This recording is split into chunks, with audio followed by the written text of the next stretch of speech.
She zoomed in. Enhanced the contrast. A name badge reflected off the glass display behind the tablet.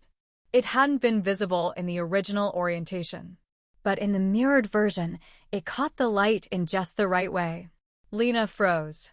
There was no mistaking it. Jamal. That night, with the museum cloaked in silence and the last patrol making its rounds, Lena called Jamal in.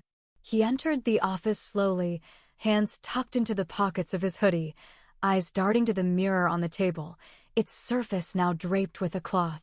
The air felt dense between them. Lena gestured for him to sit. He didn't. "You worked late last night," she began, voice calm but firm. Jamal's gaze flicked to the floor. "I left at 10. Ask Marina. She didn't see you leave. And you didn't use the main exit. You passed through the east wing." A pause. "You knew that route wouldn't trigger the door logs." He didn't deny it, just swallowed hard.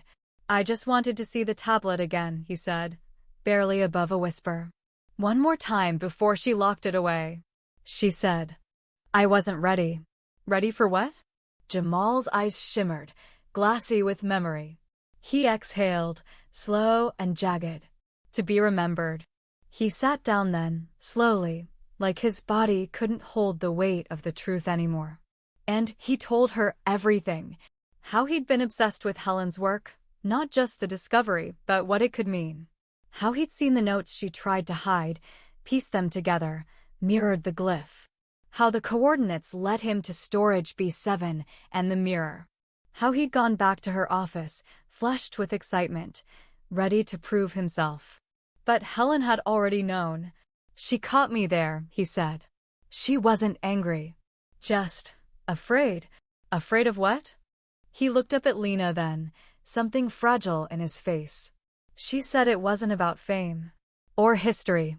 That the mirror wasn't just symbolic. That it did something. What do you mean did something? She believed it showed more than the past. That it could reveal truths buried in people, things they didn't want to see. Memories. Regrets. Obsessions. He ran a hand over his face. She said it could break your mind. That people weren't meant to look too closely into themselves. Lena thought of the riddle again. The key to the eye is not what it shows, but what it hides. She told me she was going to delete everything. All the translations. Everything we'd worked for. Said the world wasn't ready.